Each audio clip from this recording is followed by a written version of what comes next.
ஒரு விமன் ஆண்டர்ப்ரனராக ஒருத்தங்க இந்த இண்டஸ்ட்ரிக்குள்ளே வராங்கன்னா அவங்க இதை எப்படி பார்க்கணும்? ஏன்னா ஆப்வியஸ்லி தெரிஞ்சிருச்சு, ஓகே இதை வந்து ஒரு சகிப்புத்தன்மை இருக்கணும், இதை ஹேண்டில் பண்ணுற அளவுக்கு ஒரு பேஷன்ஸ் இருக்கணும், அண்ட் லேபரில் ஒரு சேலஞ்சஸ் இருக்குது அப்படின்னு சொல்லியிருக்கீங்க.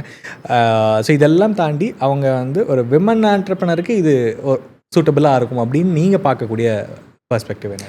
கண்டிப்பாக சூட்டபிளாக தான் இருக்கும். நான் இது ஆக்சுவலாக பிஸ்னஸ் வந்து அது அது ஒரு இது நான் I have to register women ஆண்டர்ப்ரனரே பார்க்க முடியலைங்க. அதை ஒதுக்கி வச்சுட்டு நம்ம பிஸ்னஸ்குள்ளே வந்தால் தான் பிஸ்னஸ் பண்ண முடியுது. ஏன்னா P&Lல ஒரு நம்மளோட பேலன்ஸ் ஷீட்லேயும் வந்து விமனோ ஜென்டரோ வரப்போகுது. ஆனால் ப்ராக்டிகாலிட்டி வந்து ரொம்ப டிஃபிகல்ட். அதுதான் கேட்குறேன். ஏன்னா அந்த ஹேண்ட்லிங் அந்த டிஃபிகல்ட்டிஸ் இருக்கு.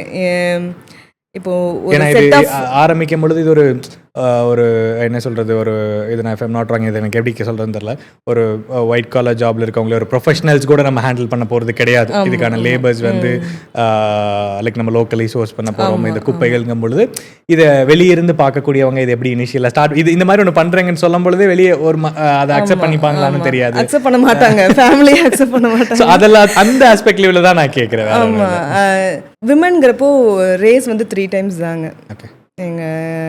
அது வந்து இன்னுமே ஈவன் ஜாப் கோயிங் கூட ஸ்டில் நம்மளுக்கு இப்போ ஒரு லெவரேஜ் வந்துருச்சுன்னு சொல்லுவேன். பட் பிஸ்னஸ் சைடில் வந்து இன்னுமே அந்த அக்செப்டன்ஸ் வந்து லேகிங் இருக்குது. அதை நம்ம ஒத்துக்கிட்டு தான் ஆகணும். பட் நம்ம அதை மைண்டில் வச்சுட்டு நம்மளால பிஸ்னஸ் பண்ண முடியாது. விமென்கான ஆண்டர்ப்ரனர்ஸ்க்கான சப்போர்ட் சிஸ்டம் கண்டிப்பாக நிறைய கொடுக்குறாங்க. பட் அது எதுக்கு கொடுக்குறாங்கங்கிறதையும் நம்ம கவனத்தில் கொள்ளணும். ஏன்னா அந்த அளவுக்கு அங்கே வந்து சேலஞ்சஸ் இருக்குது.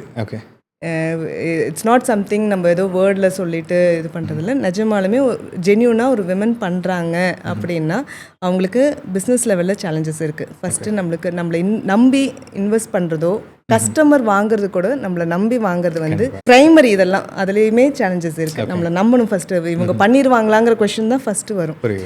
இவங்களால எல்லாத்தையும் பார்த்துட்டு பண்ண முடியுமாங்கிற கொஷின் தான் ஃபஸ்ட்டு வரும். ஸோ அதெல்லாமே இருக்குது. ஆனால் அதை சம்பவம் நம்மளோட தாட் ப்ராசஸில் எடுத்துக்க கூடாது. அந்த மாதிரியான பண்ணி தான் ஆகணும். இந்த இண்டஸ்ட்ரியில் விமனுக்கான பாசிபிலிட்டிஸ் நிறைய இருக்குது. நம்ம இதை ஒதுக்கி ஒன்லி தட் அந்த பேஷன் இருக்கணும். நீங்கள் வேஸ்ட்டை வந்து ஒரு ரிசோர்ஸஸாக கன்வெர்ட் பண்ணுறதுக்கான பேஷன் மட்டும் இருந்தால் போதும். இது வந்து இட்ஸ் நாட் ஜெண்டர் ஸ்பெசிஃபிக். நம்ம மேல் ஃபீமேலுங்கிறது இல்லை, ஹேண்டில் பண்ண முடியாத விஷயம் இல்லை. பேஷன் இருக்கணும். எனி டைம் எந்திரிச்சு ஓடக்கூடிய லெவலில் இருக்கணும். எனக்கு நான் நைட் டைம் லோட்ஸ் வந்ததுன்னா நைட்டு போய் இருக்கிற மாதிரி இருக்கும் ஏர்லி ஸ்டேஜில்.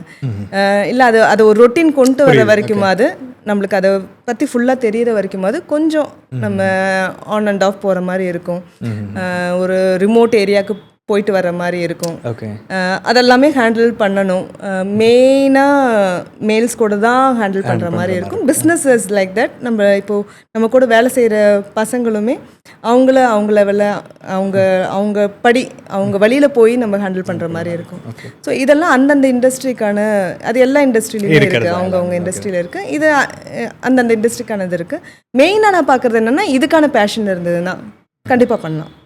அது மேலாக இருந்தாலும் சரி, விமனாக இருந்தாலும் ஃபீமேலாக இருந்தாலும் சரி, அதுக்கான பேஷன் இருந்ததுன்னா பண்ணலாம். பேஷன் இல்லைன்னா இது ரொம்ப கஷ்டம். இதில் ரொம்பவே கஷ்டம். ஆமாம்.